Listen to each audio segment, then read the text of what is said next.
सहज एवं सनातन ज्ञान। आज का विषय यह एक सरल विधि है, यह सहज ज्ञान है, यह सनातन ज्ञान, यह असल क्रिया है। विचार की सृष्टि का बीज है, संकल्प ही सृष्टि है। मानना ही एक संकल्प है। जो मान जाता है सो जान जाता है, जो कहो वैसा ही होता है। एक रूपता ही सृष्टि का नियम है। सृष्टि एक रूप से एक रूप हो जाती है। चना में से चना बनाती है। शेर का बच्चा शेर होता है, मानव का बच्चा मानव ही होता है।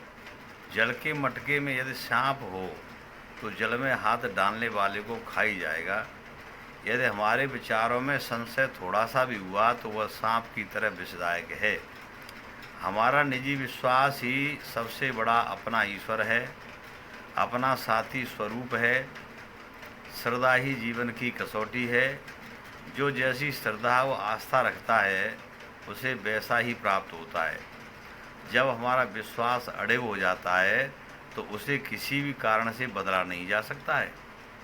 वही विश्वास हमारे सामने साकार हो जाता है। ऐसा अनुभव में आता है जो अक्षरशः सत्य है और सत्य है। निसंदेह विश्वास ही जीवन को देता है। जैसा तुम बोओगे वैसा ही काटोगे। सतोगुण, रजोगुण और तमोगुण, ये तीनों गुण अलग स्वरूप पर प्रभाव रखते हैं।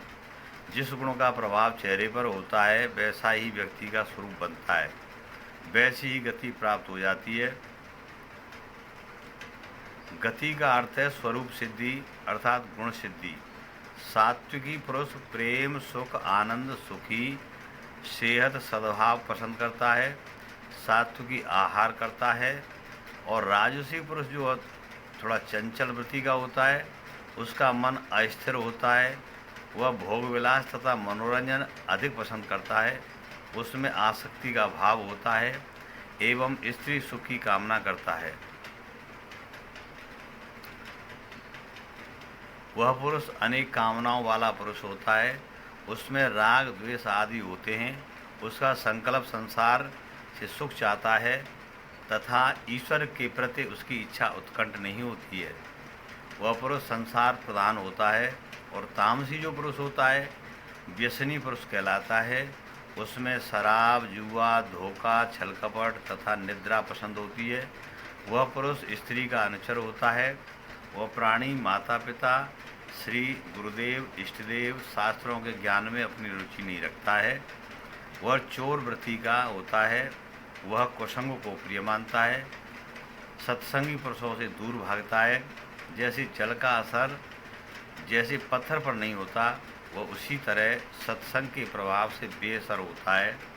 उसके कार्य की बतला देते हैं कि वह क्या है।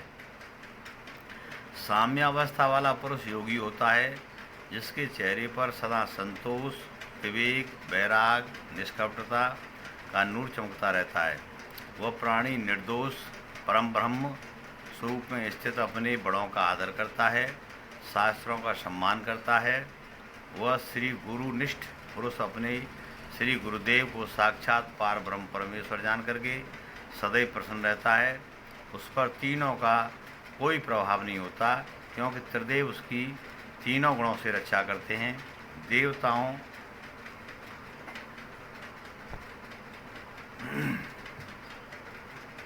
द्वारा पूजित होता है। भगवान का परम प्रिय भक्त होता है। करुणा, दया, धर्म उसके हरेक कार्य से प्रकट होता है।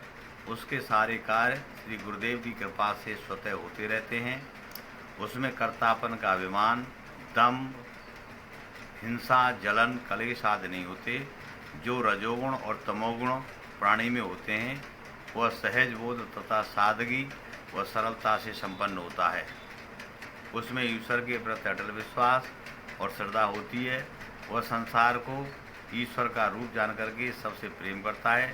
संसार में ना तो किसी के प्रति राग होता है, ना किसी के प्रति द्वेष होता है। अतः वह समता में स्थित होकर के योग सिद्ध होता है। भक्त जिस प्रकार राखे ताई विद रखे राम, ऐसी जिसकी भावना होती है वह भक्त होता है। भक्त परमात्मा का सबसे प्रेमी होता है, अपने प्रभु के प्रति सदा समर्पित होता है। भक्त जगत में सबका कल्याण चाहता है तथा भगवान के ज्ञान को संसार में फैलाता है। उसका कार्य कीर्तन, भजन, योग, ध्यान, पूजा, वंदना, अर्चना, प्रार्थना एवं साष्टांग प्रणाम निज क्रियाओं में पाए जाते हैं। परमात्मा की भक्त शरण चाहता है। ईश्वर अपने भक्तों को शरण दे करके उसे सदा से अपनी कृपा का अभिभूत कर देते हैं। भक्त भगवान के हृदय को जानने वाला होता है, वह सब में श्री भगवान को ही देखता है। यूँ तो संसार में विभिन्न रूपों का वर्णन है, चेहरे के भाव भंगिमा के द्वारा उसके क्रियाकलापों का प्रकटीकरण स्पष्ट दिखाई देता है। जो भीतर होता है वही बाहर होता है, जैसा भाव होता है वैसा ही स्वरूप होता है। अतः मनुष्य को श्रेष्ठ विचारों का अनुसरण करना चाहिए, जिससे उसके चेहरे पर वे भाव नित्य प्रकाशित होते रहें। नित्य परमेश्वर के नाम को स्मरण करने वाले पुरुष के विचार सदैव शुद्ध एवं सत्य होते हैं। जो संसार का चिंतन करते हैं उनके विचार में हलचल होती है। जो किसी चिंता से ग्रस्त होते हैं उनके भावों में तेज का अभाव होता है। जिसके विचार शुद्ध होते हैं वे पुरुष हसमुख, दयालु, मित्र भाव के होते हैं। इनमें राग, द्वेष, कलह, संशय, तर्क वितर्क, आरोप वृत्ति वाले पुरुष संकालु स्वभाव के होते हैं। वे स्वभाव से अपने विचारों में स्थिर न होने के कारण कभी खुश कभी नाखुश नजर आते हैं। भक्त भगवान के भावों में रहकर सदा प्रसन्न रहता है, वह सदा भगवान की चर्चा करता रहता है। अतः हमें समभाव में रहते हुए रहना चाहिए। नमस्कार।